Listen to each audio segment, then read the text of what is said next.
sobre esse princípio bíblico se encontra lá em 2 Coríntios capítulo 11. Esse versículo é um que a gente pode usar, pelo menos que eu tentei usar com alguém da minha família que é espírita. E o espírito frequenta espiritismo.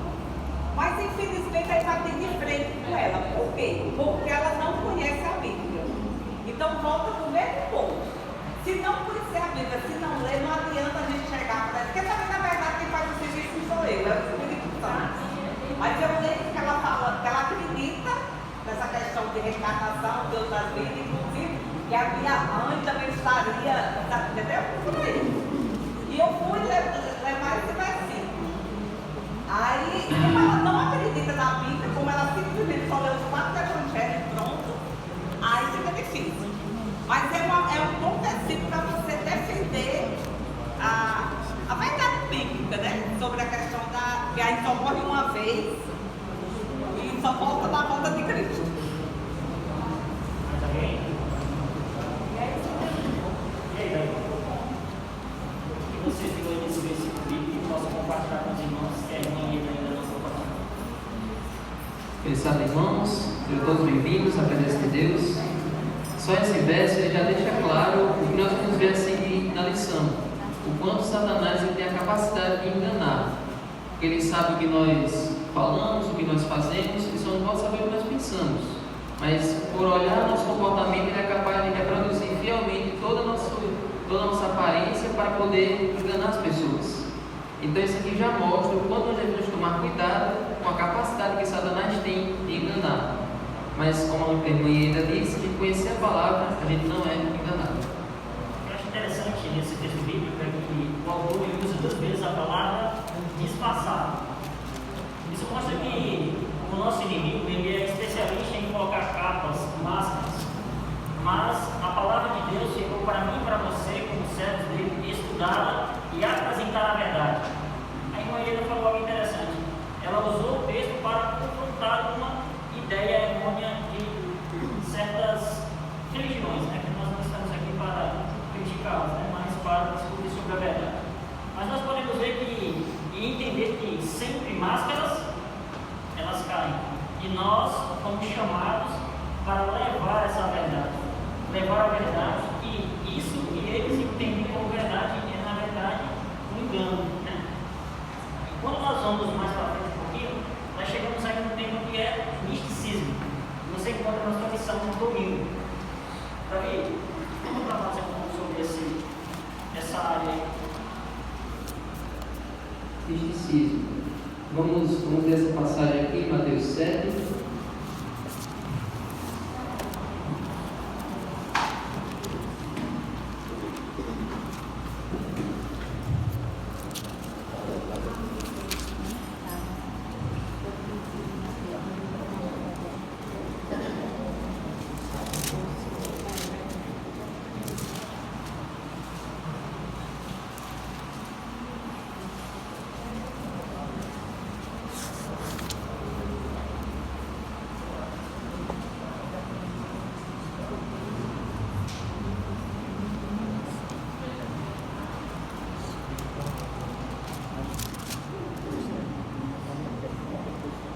Mateus 7, vamos ler aqui 21 e diante. Jesus descreve claramente como é o misticismo dos dias de hoje. Olha só.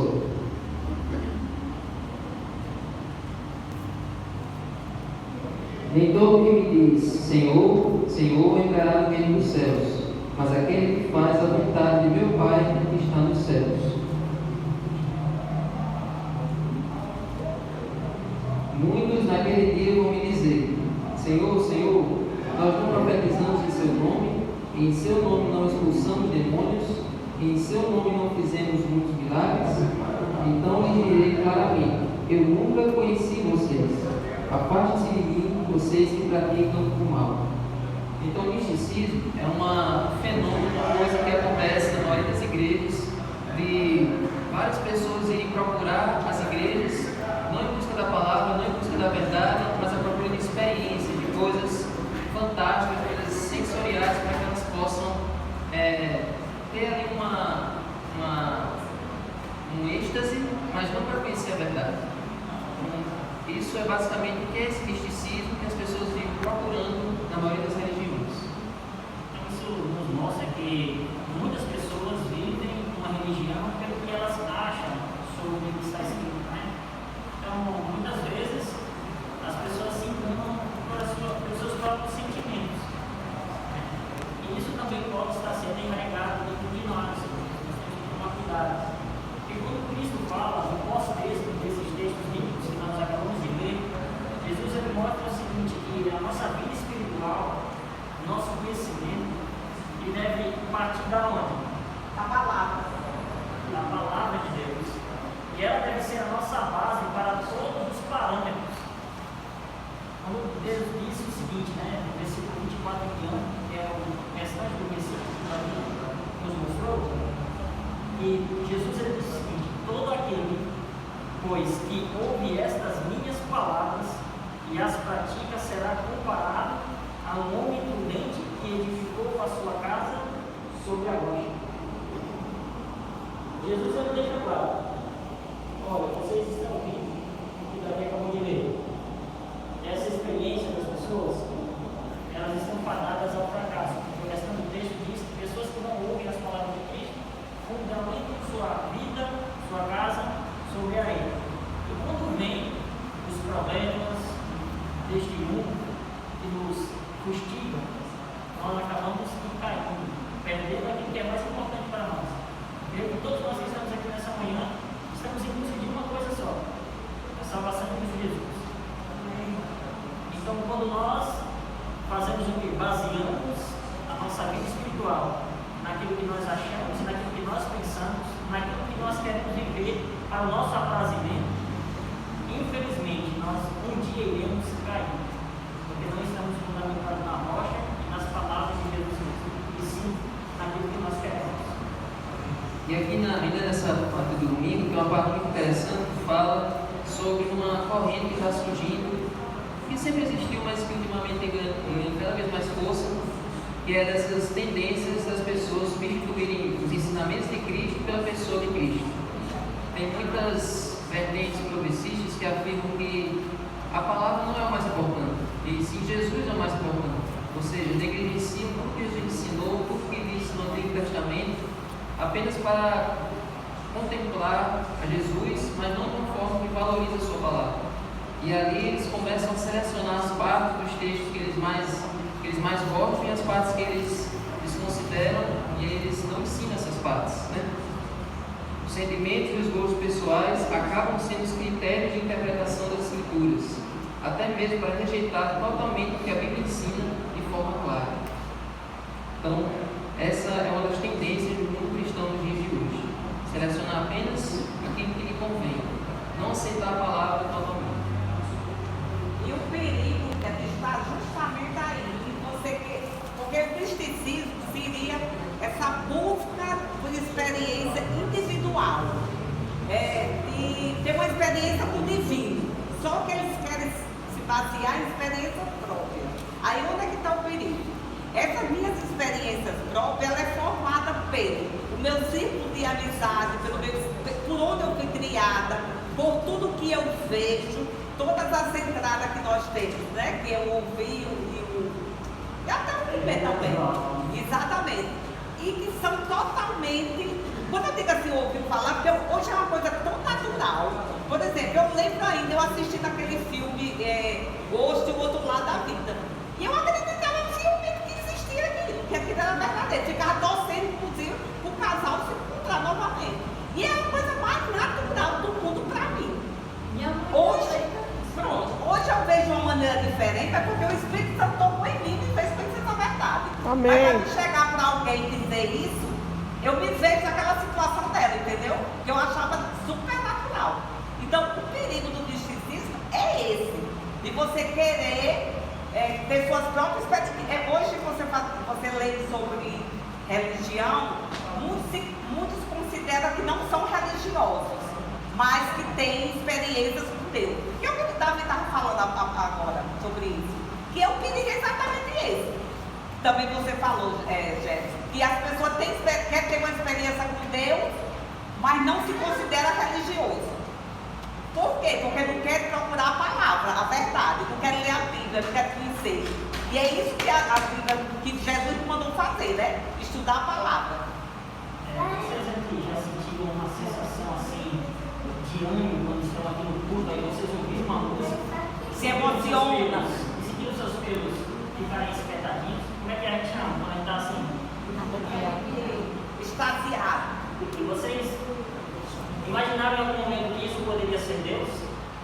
Sim, a gente pensa. E o que vocês acham? Será que é Deus? Será que quando a gente fala assim, vocês estão sentindo a presença de Deus, será que é sobre isso que a gente está falando? Não, não é. Não é sobre isso. O pastor Monteiro Cornélio tem um livro, o pastor do nosso igreja, se chama Cristãos em Perspectiva.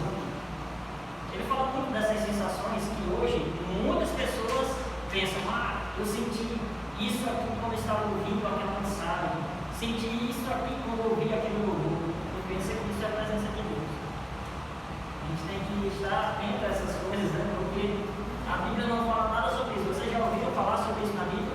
Não. Que alguém quando está sentindo a presença de Deus sente algo assim.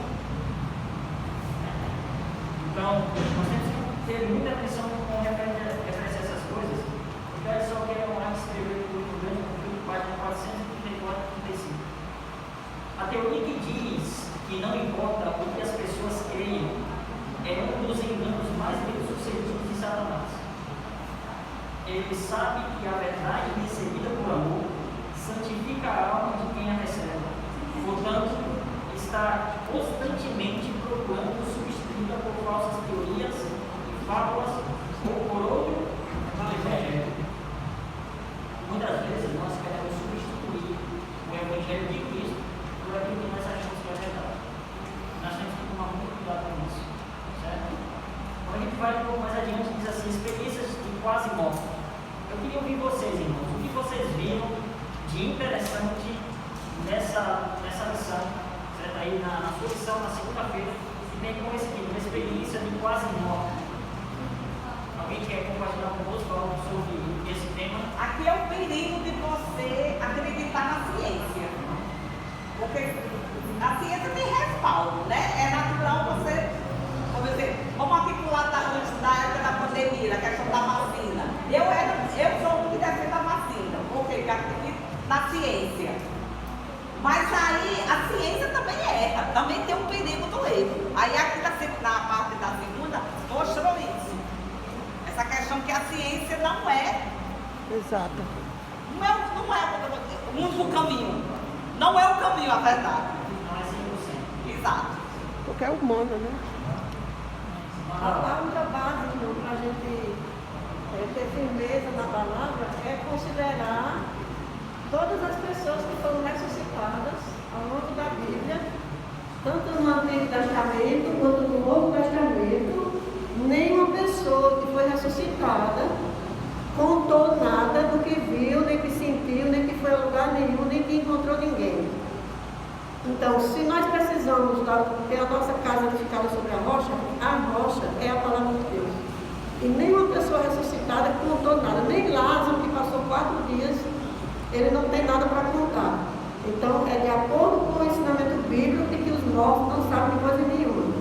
E a lição explica muito bem o que pode acontecer com aquelas pessoas que passam por a experiência de quase morte.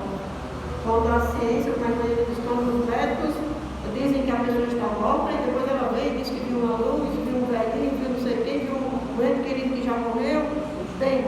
Mas na Bíblia, as pessoas que ressuscitaram, que realmente estiveram mortas, o filho da viúva de Sarepta, o filho da Sunamita, o filho da viúva de Naim, o próprio Lázaro, a filha de Jairo, nenhuma dessas pessoas disse que viu nada, disse que encontrou ninguém. Nem o próprio Jesus, que esteve E morto. Jesus Cristo, que passou da sexta-noite até o domingo, a madrugada na sepultura, Jesus não fala nada do que aconteceu nesse período de tempo onde ele estava dormindo no pó.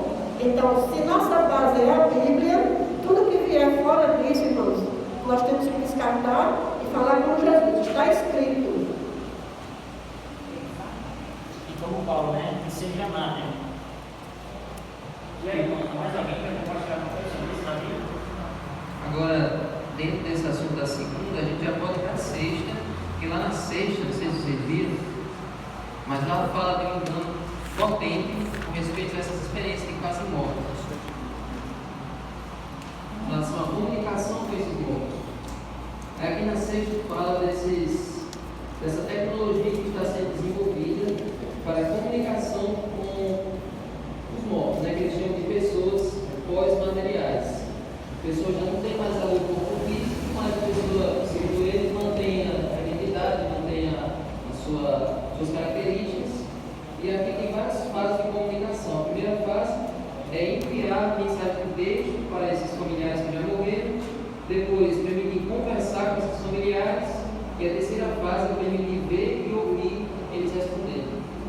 Então, se a gente olha para um engano desse, olha para uma programação dessa, como é que a gente pode resistir, como é que a gente pode não ser enganado por esse tipo de artimanha de Satanás? Como é que a gente pode permanecer firme e dizer para as pessoas não serem levadas por esse plano?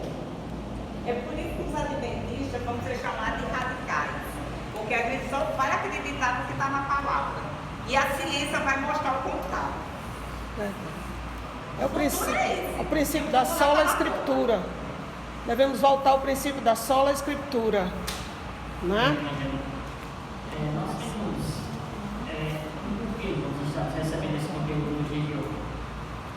Faz alguns anos, não sei se vocês estão percebendo que a igreja já tem investido muito na escola sabatina para que você tenha um conteúdo que fala a respeito dos últimos acontecimentos. Esse estudo de hoje, dessa lição, ele está falando de um dos enganos tremendos de Satanás nos últimos dias.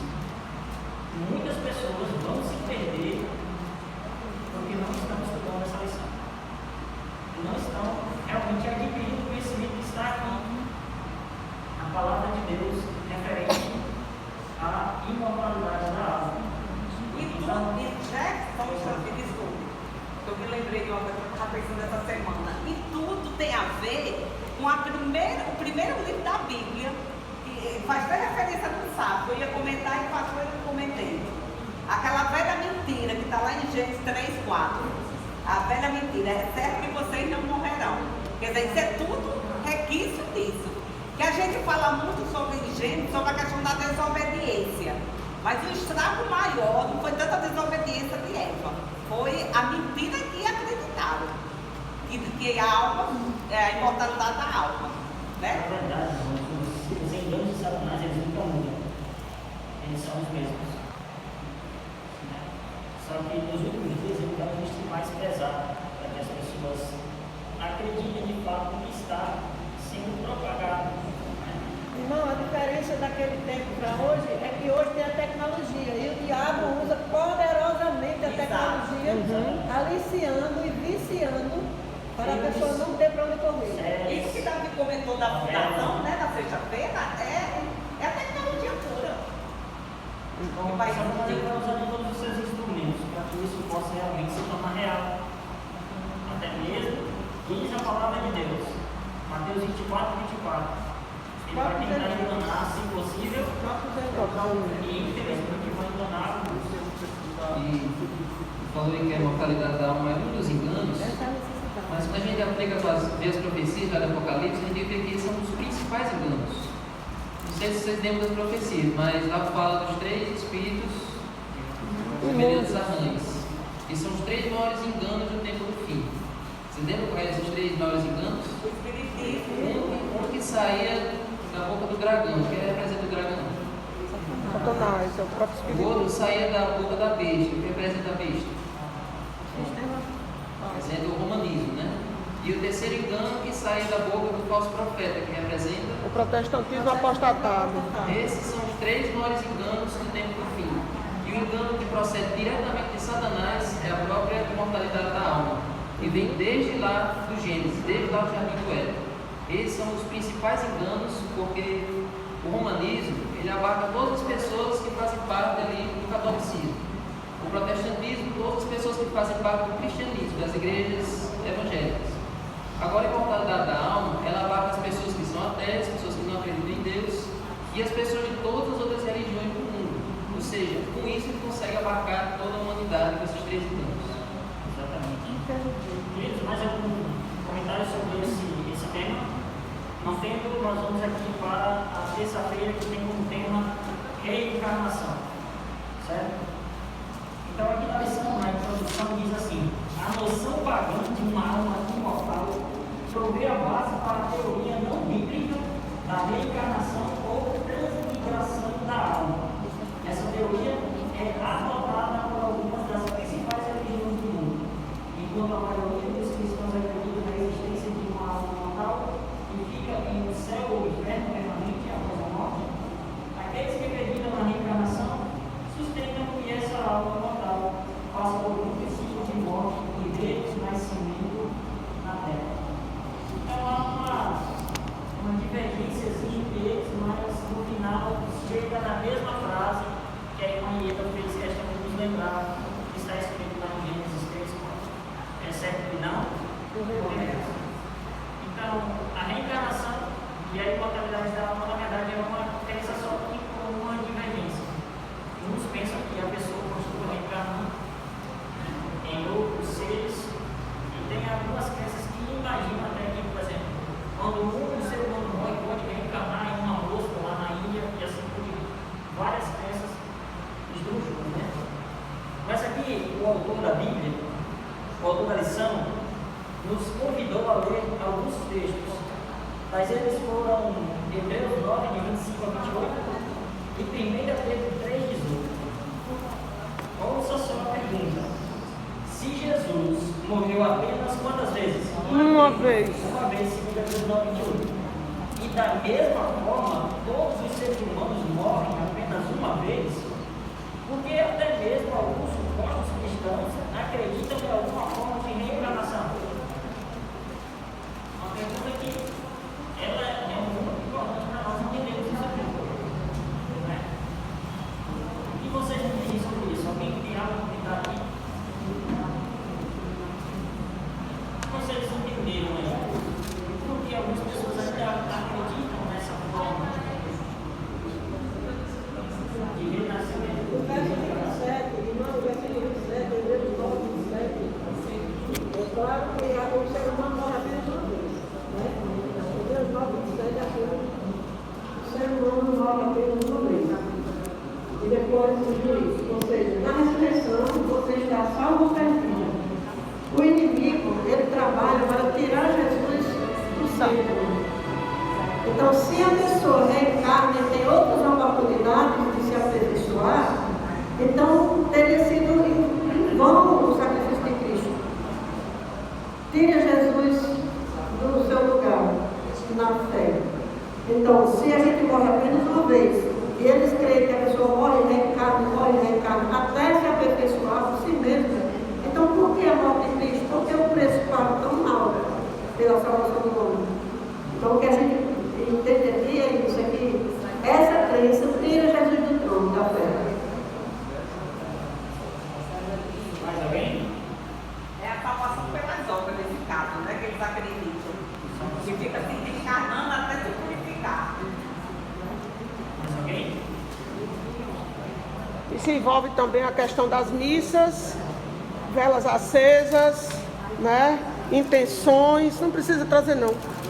Né? Que os nossos irmãos católicos, infelizmente, por não conhecer a palavra, por acreditar apenas no que ouvem do padre nas missas, né? Alguns até exibem a Bíblia hoje, mas infelizmente é como enfeite, não a estudam aprofundadamente com o senso de humildade e vontade de obedecer a sua palavra. Então eles são cegados pelos enganos de mandar rezar missas para alguém que morreu, para que aquela pessoa possa alcançar o paraíso. É o mesmo princípio, e é o mesmo princípio dos nossos irmãos evangélicos, dos quais nós ouvimos quando falece um irmão de sua denominação, um irmão de sua, ali da sua irmandade. Eles dizem: Deus colheu o seu fruto. Eles acreditam que a partir daquele momento, aquele irmão dedicado está na presença de Deus. É a mesma coisa. Por isso que os 3 espíritos semelhantes a rãs, os 3 espíritos enganadores semelhantes a rãs, porque a rã joga a sua língua e com a sua língua ela busca a sua presa e ali a devora. Essa língua afiada, ou seja, essa palavra enganosa, está no protestantismo apostatado, no romanismo e no espiritismo. É a mesma coisa, até porque todo espírito é católico. Todo espírito é católico. Infelizmente, nossos irmãos evangélicos também acreditam na imortalidade da alma. Quando acreditam que o irmão fiel, quando morre, ele vai para a presença de Deus. Deus já colheu o seu fruto, ele já está na glória. É o mesmo engano em disfarces diferentes. O mesmo engano em disfarces diferentes. Então, se a gente ficar aí esperando que as igrejas se unam, as igrejas já estão unidas há muito tempo. Há muito tempo, debaixo do nosso nariz, as igrejas já estão unidas há muito tempo, pois creem na mesma coisa. Nós sabemos que na Bíblia, lá no livro de Apocalipse, capítulo 13, desenrolado no capítulo, vai falando sobre uma besta que mexe na terra, outra que mexe no mar. No final das contas, elas formam uma imagem à besta, né? Os irmãos que leem o estudo de profecia, o livro do Eventos Finais, e também o livro do Grande Conflito, falam que essa imagem da besta, ela será formada quando o espiritismo, o catolicismo dá as mãos ao lado do espiritismo e a outra mão ao quê? Ao protestantismo apostatado. Certo? E aí eles vão formar a imagem da besta quando essa tríplice aliança conseguiu o apoio político civil. Ou seja, já há alguns anos, irmãos, já foram dados 2 passos. São 3 passos para formar a imagem da besta. Alguns anos atrás, não sei se vocês lembram, de um projeto lá nos Estados Unidos que uniram as igrejas protestantes, as maiores igrejas protestantes ao catolicismo. O Papa pregou para essas pessoas. O espiritismo também já deu as mãos ao catolicismo. Só falta uma coisa para formar a imagem da besta, e essa imagem da besta ela vai ser culminada com o decreto dominical. Qual é esse último passo? O governo dos Estados Unidos apoiar o decreto dominical e atender como reivindicação do catolicismo, protestantismo e espiritismo a observância do domingo de forma obrigatória. Então será formada aquela imagem que está escrita lá em Apocalipse capítulo 13. E essa imagem ela vai usar esses 2 grandes enganos, a mortalidade da alma, que nós estamos falando agora, e a observância do domingo. Certo? Quando nós vemos isso, nós podemos abrir os nossos olhos agora, irmãos, para o que está prestes a acontecer. E viver o cristianismo verdadeiro, baseado na palavra de Deus. Nós estamos precisando ser novamente reconhecidos como o povo da Bíblia. Da Bíblia. Nós precisamos estudar mais a palavra de Deus, porque é lá que está o que nós mais precisamos. Na quarta-feira nós temos aqui um tema que é profundo nas Sagradas Escrituras, porque desde o Antigo Testamento que Deus bate nessa tecla, abrindo os olhos do seu povo em entendimento, que é falando sobre a teocomancia e culto aos ancestrais. Nós vimos aqui, na introdução da lição, que a palavra teocomancia deriva dos termos gregos "nekros", que significa morto, e "matéria", que significa adivinhação. Então, praticada desde os antigos, a necromancia foi a forma de convocar os próprios espíritos ativos dos mortos para o conhecimento, e muitas vezes sobre eventos futuros. Nós lembramos muito de uma pessoa que fez isso aqui e se deu muito mal, né? E foi ele? Saul. Um homem de Deus, que chegou ao ponto de procurar a solução dos seus problemas, não em Deus, não em sua palavra, mas os seus irmãos que buscavam morte. Nós temos irmãos procurar com seus irmãos, né? Mas aqui, segundo a Bíblia, 1 Samuel 28, 13 assim, quais lições espirituais contra qualquer suposta comunicação com os mortos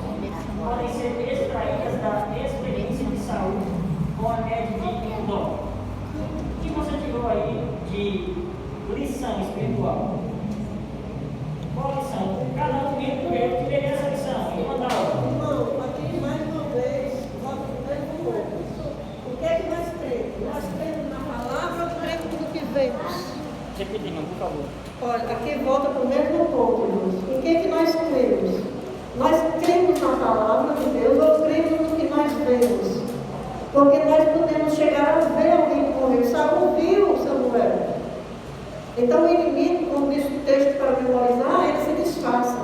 E o que você vai fazer quando a sua avó, que morreu, aparecer para você? Você vai crer nos seus olhos ou você vai crer na palavra? Mas alguém tem uma missão que quer compartilhar? Irmão Gilton?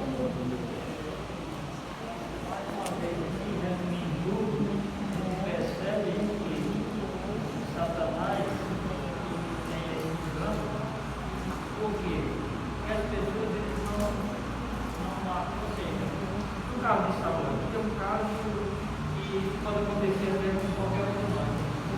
Quem era Saul? Saul era um rei que temente a Deus no início da sua carreira, temia a Deus e até mandou matar todos os necromantes e feiticeiros.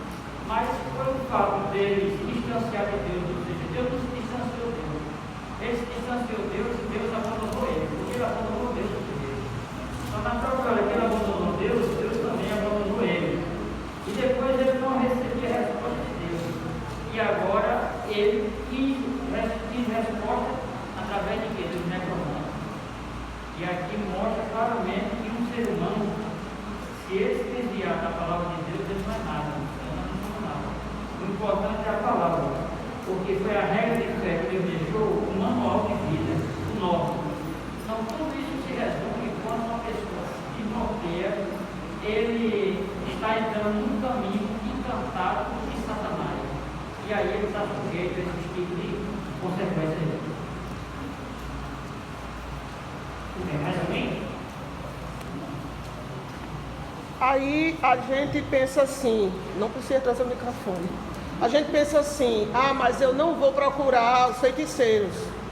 Mas aí, se você tem uma TV ou um notebook ou um celular na sua mão e você procura os filmes e séries que estão sendo divulgados hoje, você está contemplando o engano e pode ser seduzido por ele. Porque todos os filmes, não vou dizer todos não, mas 99% dos filmes e séries que são produzidos tem os enganos, principalmente da reencarnação. Os personagens morrem e depois os personagens ficam ali se misturando com os vivos e envolvendo-se no que os vivos estão fazendo. Então, se você, irmão adventista do sétimo dia, está contemplando o engano, você pode estar cavando sua própria cova como Saul fez, se tornando abominável diante de Deus, e a verdade de Deus não encontra mais espaço no seu coração. Que isso não se cumpra na nossa vida, que nós tenhamos tempo para assistir as coisas de Deus, para assistir os vídeos do Reavivado por Sua Palavra. Nós temos tantos pastores explicando a verdade, nós temos filmes adventistas, nós temos tanta coisa boa, tanto livro maravilhoso da igreja. Então, irmãos, está na hora de nós trancarmos aqueles pacotes de streaming da TV que traz lixo e engano para que os seus olhos e seus ouvidos e sua mente estejam acostumados com o pecado. Cuidado, irmãos, cuidado com contemplar o que é de Satanás, porque ele está levando muitos ao abismo, levando muitos, como Saul foi, para o abismo da morte, por se tornar abominável, por procurar o que era o engano, o que era feitiçaria. Para você ver, Saul não era uma pessoa que não era do povo de Deus, ele era do povo de Deus, ele era o rei de Israel. E no passado ele tinha sido fervoroso em abandonar, em exterminar aquelas praças. Então você vê como o engano pode afetar qualquer um. Mas o que eu acho interessante aqui em toda essa experiência de Enoque, com essa média, é que Satanás, ele não apresenta a mentira completamente, ele apresenta uma boa parte de verdade e ali ele insere a mentira. Se a gente ler aqui na declaração aqui que esse vulto, esse espírito disse para Saul, grande parte do que ele disse era verdade. Tudo que aconteceu no dia seguinte com Saul era consequência dos erros dele. Então Satanás ele apresentou ali uma grande verdade, ou seja, Saul ia enfrentar a consequência do seu erro, dos seus pecados, mas aí no final, o que foi que o Espírito disse para Saul? O que ia acontecer com ele? Que Saul estariam com ele. Então você vê como Satanás ele insere a mentira de uma forma sutil para pregar as pessoas, para enganar as pessoas.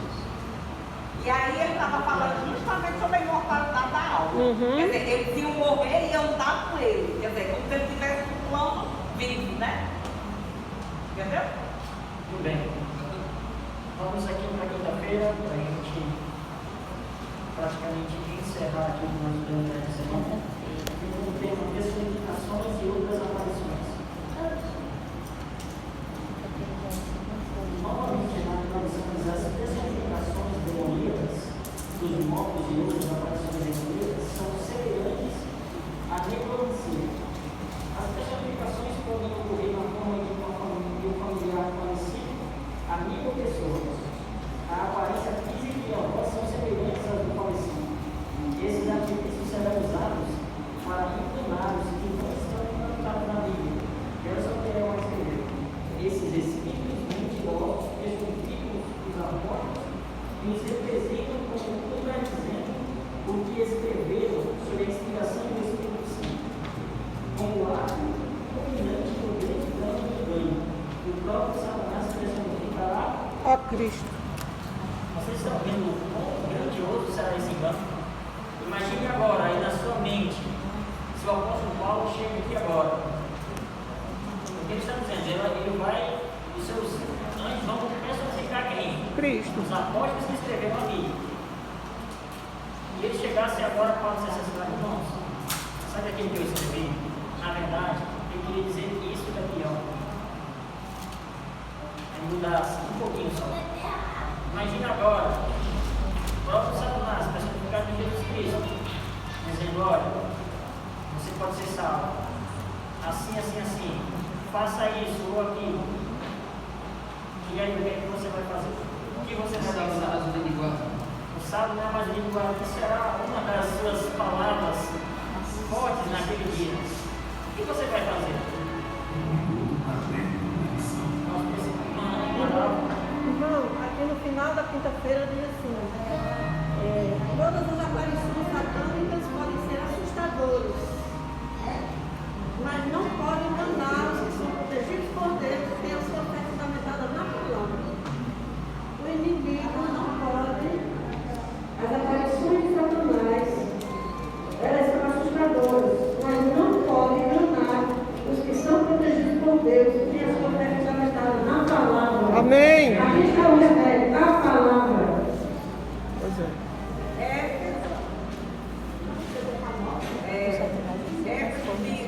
Capítulo 6, no versículo 11 até o 17. O autor nos lembra esse versículo nessa passagem e nos leva a colocar esse que ele chama o capacete da Salvação. salvação. Então, a maneira da gente se guardar desses enganos é, seja unido, pegando as armas de Deus. Muito bem. A Bíblia que você nos diz aí para a gente encerrar. Exato. Se a gente ficar alimentando as dúvidas, Satanás vai aproveitar essas brechas para fazer com que a gente caia em qualquer engano dele. Então, qualquer dúvida que você tiver, qualquer coisa que não estiver esclarecida na sua mente, corra para a palavra enquanto é tempo. Porque quanto mais estiver próximo da volta de Jesus, mais Satanás vai bombardear a nossa mente com todo tipo de engano. Verdade. É só na palavra que nós podemos permanecer firmes e é só nela que nós vamos vencer, que nós vamos permanecer. Amém. Amém. Vamos ficar de pé?